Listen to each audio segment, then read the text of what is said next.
ওর মতন বউ আমার সাহলে কাজের বাড়ি। শাশুড়ি যে এত দরজাল আমাদের জানা ছিল না। যেদিনকে পলাশ সাহার মৃত্যুতে সব থেকে বেশি দায়ী করা হচ্ছে তার স্ত্রীকে।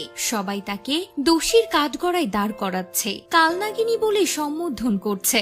তবে পলাশ সাহার ভাগ্নির পোস্টের পর যেন আসল সত্যটা বেরিয়ে এসেছে। একজন লিখেছেন, মা ভক্ত ছেলের ফায়দা নিয়ে মা ছেলের সংসার জীবনটা শেষ করলো, ছেলেকে আঁচলে বেঁধে রাখতে চেয়েছিল। এই মায়ের নিউজ ইন্টারভিউটা দেখে বুঝার বাকি রইল না কতটা ঝগড়াটে।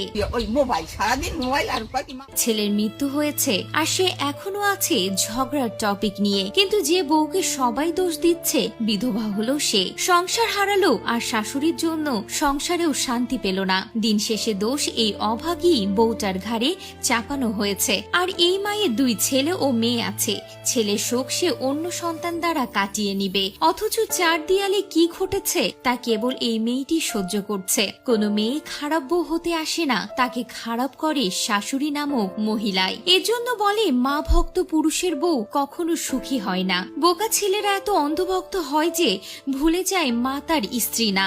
আড়ালে মায়ের কূটনীতিক ষড়যন্ত্র তারা বুঝতে চায় না।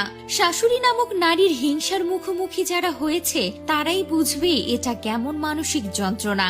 একটা মেয়ে কত স্বপ্ন নিয়ে বিয়ে করে স্বামী সন্তান নিয়ে সুন্দর একটা সংসার করবে, আর নিমিষেই শেষ হয়ে যায়। যখন এরকম অবস্থা হয় তৃতীয় পক্ষের জন্য, হয়তোবা পলাশ সাহার মা কিছুদিনের জন্য অন্য কোনো ছেলের সাথে থাকতে পারতেন, বা তাদের নিজস্ব বাসা ছিল, অর্থের অভাব ছিল না, কিছুদিনের জন্য নিজের বাসাতেও থাকতে পারতেন। শাশুড়িদের উদ্দেশ্যে কিছু কথা, আপনারা যদি ছেলেকে এতই ভালোবাসেন, ছেলে বউয়ের সাথে একটু খুনসুটি ভালোবাসা করবে, এগুলো আপনারা যদি মেনে নিতে নাই পারেন তাহলে আপনারা ছেলেদেরকে প্লিজ বিয়ে করাবেন না, না মানে না।